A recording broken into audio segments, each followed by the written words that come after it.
episode picks up immediately after the premiere's cliffhanger, that terrifying moment in Holly Wheeler's bedroom. The Demogorgon tears straight through the ceiling, forcing Holly to run for help. She flees to the bathroom where her mom, Karen, is about to take a bath. Karen tries to calm her down, but the sight of blood on Holly's face and the flickering lights say everything. The monster smashes through the bathroom door. With no choice, Karen pulls Holly into the tub and hides under the water. It's silent, tense, breath-holding horror. Just as the creature closes in, Ted enters the house. After noticing the lights going wild, his voice calling out distracts the Demogorgon long enough for Karen and Holly to gasp for air. Ted tries to fight it with a golf club and gets thrown through a wall. Karen and Holly race downstairs, but a portal opens in the kitchen floor. In the chaos, Karen slips.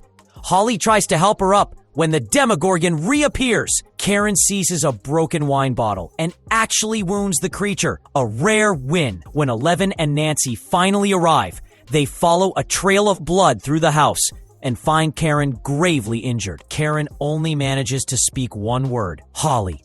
Before we cut to a flashback, Holly being taken through a portal and dragged into the Upside Down by the Demogorgon. 11 dives in after her while Nancy calls emergency services. Soon, Karen and Ted are rushed to the hospital. At the hospital, Mike apologizes to Nancy, feeling guilty for not acting sooner. Nancy believes they underestimated Vecna, and now her old vision of seeing their whole family dead feels like a ticking clock coming true. Lucas argues that Vecna never simply hurts people emotionally. He goes for direct destruction, and that Holly's abduction mirrors what happened to Will years ago. He even notes the date. Will vanished on November 6th, and today is November 3rd. Not random. A pattern. Meanwhile, in the Upside Down, 11 follows the Demogorgon's bloody trail. A twig snaps, and she telekinetically throws the approaching figure backwards. Turns out, it's Hopper, still battered from earlier events.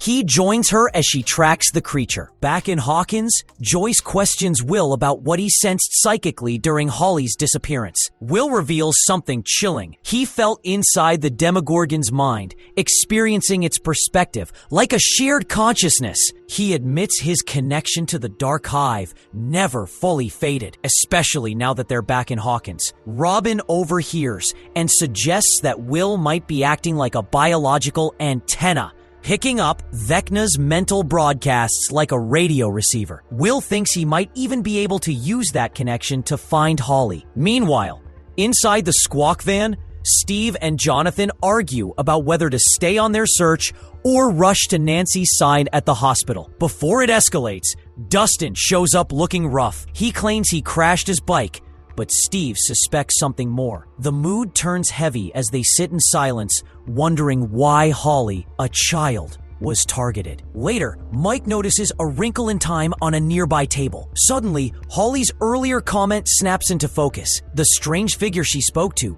Mr. Whatsit, who warned her about bad men coming to Hawkins. Mike becomes convinced this figure wasn't imaginary and might know why Holly was taken. So he and Nancy sneak into their mother's hospital room, disguised as staff. Karen can't speak, but can write. She writes Holly. Then Mike and Nancy tell her that Holly is missing and ask about Mr. Whatsit. Elsewhere, in the Upside Down, Hopper worries about 11 being hunted by the military, but she insists saving Holly may be the key to reaching Vecna. She tends to Hopper's wounds using old survival tricks, and they continue tracking through the twisted landscape until they find Holly's small shoe embedded in a wall, confirming the Demogorgon dragged her directly through solid surface. Back in Hawkins, the military finally catches image evidence of 11 being in town. They send the footage directly to Dr. K, confirming that 11 has entered the Upside Down again. Back by Max's side, Lucas pleads with her silently,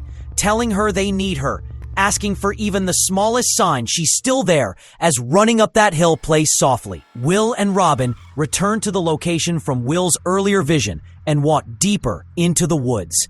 They discover a pattern of debris forming a circular symbol. Will remembers flashes of children laughing and a sky spinning overhead. He suddenly realizes something huge. The vision wasn't from the Demogorgon's perspective. It was Holly's. At the hospital, Karen finishes writing her clue. A tall, kind-spoken man with a hat, vest, pocket watch. And then she spells out his first name, Henry. Flashback. Holly walking with Mr. Whatsit, who gently promises to protect her and help her family, guiding her toward Creel House. And then everything clicks at once. For Will, for Mike, for Nancy. Mr. Whatsit is Henry Creel. Henry Creel is one. One is Vecna. In the final moment, Holly steps inside Creel House beside him. The door closes, and the episode ends.